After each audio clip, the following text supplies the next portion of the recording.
Now, in this session, we are moving on to another slide to think about what symptoms of stress might you be experiencing at the moment or you experienced before.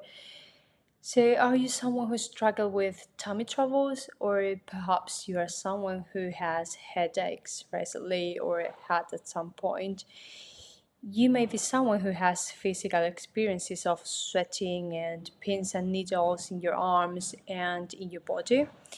Whatever your symptoms are, I want you to really understand that whatever you feel is perfectly normal. And as I said in other sessions, I think we need to get better at being kinder to ourselves and also accept in whatever is happening for us. So, yes, we have to look after our physical well being, but also we need to look after our mental well being.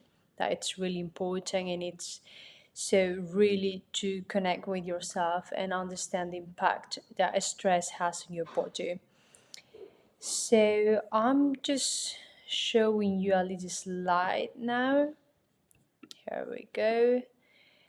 Um, and I ask you to think if you have ever seen any of these symptoms on yourself, on your body.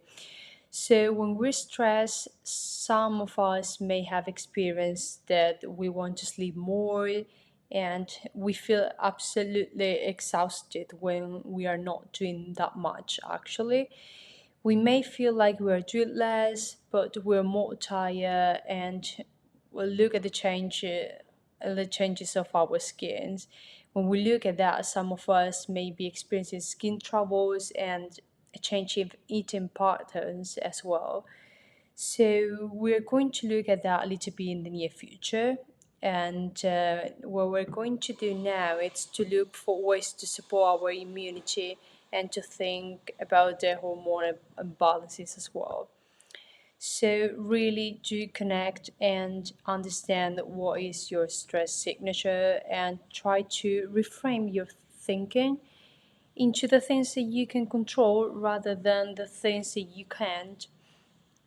And I know that sounds like a challenging thing to do, but we can't control everything that's happening around us. But what we can control is the simple things that we are doing in our daily lives in order to help to support us and grow resilience. So, for example, I'm someone who struggled at the beginning with remote working, and what I had to do was think of a simple way to help me to break down the structure of my day. So I'm just going to show you a diagram I designed, and it may gives you step by step the processes of breaking your day up into six manageable chunks.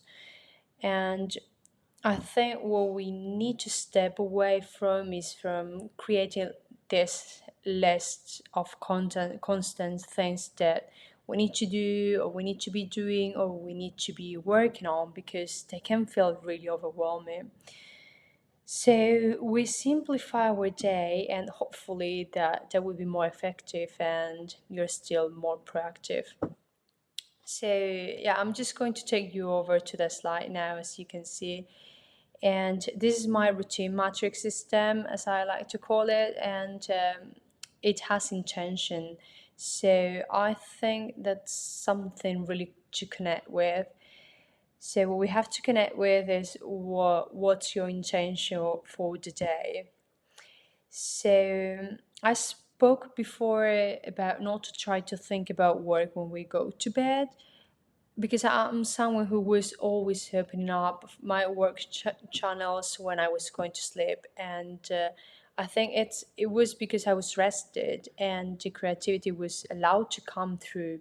But now what I'm practicing doing is just trying to write down three good things from my day, and that is my going to bed routine now.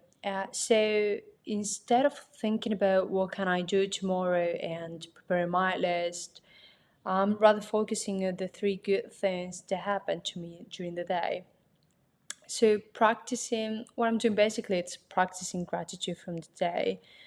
And I'd like you to think right now what's something good that's been good for you during this week, during the day. What is something you're grateful for?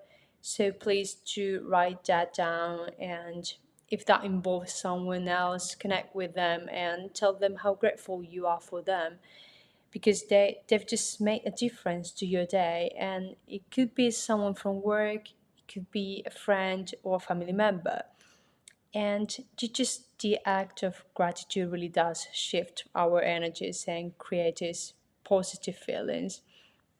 So looking at this routine matrix, I'd like us to focus first of all of what are the elements of physical activity. What are you doing to ensure you keep mind and body healthy? And that look very differently for different people, of course. It really depends where you are living as well. So if you are someone who's living in a small environment and you're home, you could be living in a one bedroom flat, and it's really hard to find space to exercise while you're working, of course. That's why I think it's about being creative. So definitely take your exercise outside once a day if you can do it. And as I said before, you may be someone who wants to have that transition from and to work. So you could go for your walk in the morning and then you could also go for a walk in the afternoon. Or if you're someone who's struggling to have lunch break, it may be an idea for you to take your lunch break and then take your exercise at lunch as well.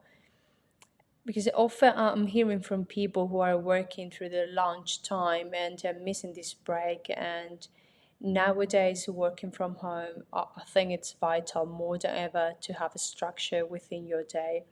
So try to get up at the same time each day, get your rest, follow your usual routine that you would do for work when you were going actually to your workplace, as well as having your breakfast and then have your work time.